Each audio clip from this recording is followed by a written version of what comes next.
Good morning, YouTube. Flank Hollow here, and today we will be doing PTAIPA, putting the anal in pony analysis. Our topic is... Achoo!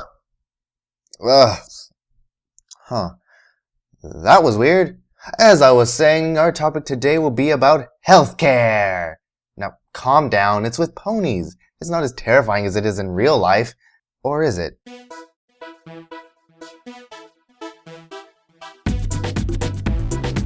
Before we get into the deep of things, let's go over what ponies would be needing healthcare for. I guess they'd have to have some serious ailment to seek it, considering the countless tumbles these ponies take in the show without any on-screen treatment. But it isn't impossible.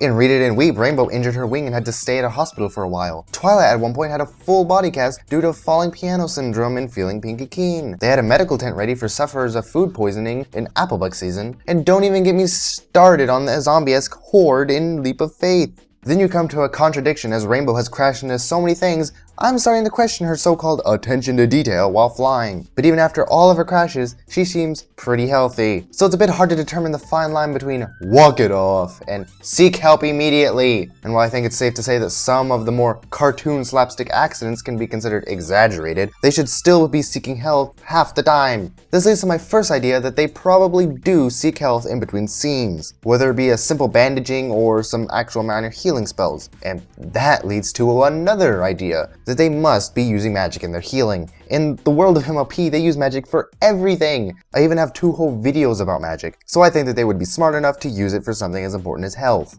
Okay, so now we have some details being put together. Now let's talk about how their actual health institutions are being implemented. As previously mentioned, hospitals and medical tents exist, but I think for the sake of it, we should include other possible remedies that are in their world, like potions or tonics. Don't worry, I'll explain that later. I guess I should also mention that they have veterinary clinics as shown in Secret of My Excess. That could, I guess, also extend to Fluttershy because she helps out animals. But that's besides the point. What we can tell is that while the options may seem varied at first glance, I believe that these places can be overlapped. I'm sure that the tent was just an extension of the main health provider, and the other things were probably from small-scale independent producers. And since you probably wouldn't go to a vet for any sort of treatment, you're basically left with 2 options: the main big-name hospital or an independent source of healing. You may be wondering why I've been speaking about them as if we were, buying products. That's because that's basically what they're doing. This leads to my final idea, which is about the purchasing of healthcare in Equestria. Yay! Economics!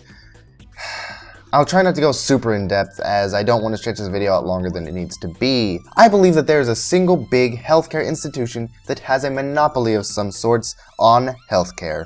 Yes, that deep. You're probably sitting there thinking I'm an idiot, but hear me out. In Ticketmaster, Applejack describes that she needs to replace Granny's saggy old hip. That means that even with the Apple family's successful farm, they can't afford it. This means that the big bad business is possibly charging a very high amount. Then again, how do you put a price tag on health?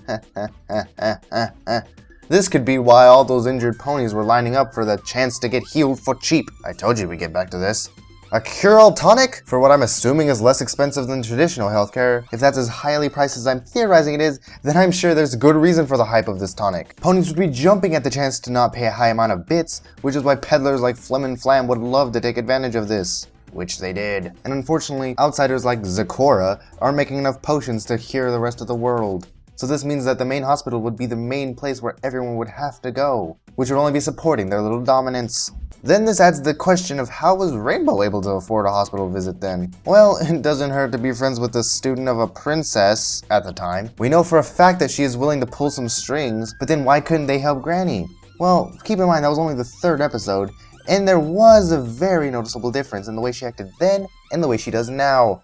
So yes, my headcanon about boring politics managed to answer that. Take that, bronies. That basically wraps up all I can think about healthcare. But with all this talk of money, it begs the question, how important is money in Equestria? I think that'll have to be the topic for next Tuesday. So you should check back again for that.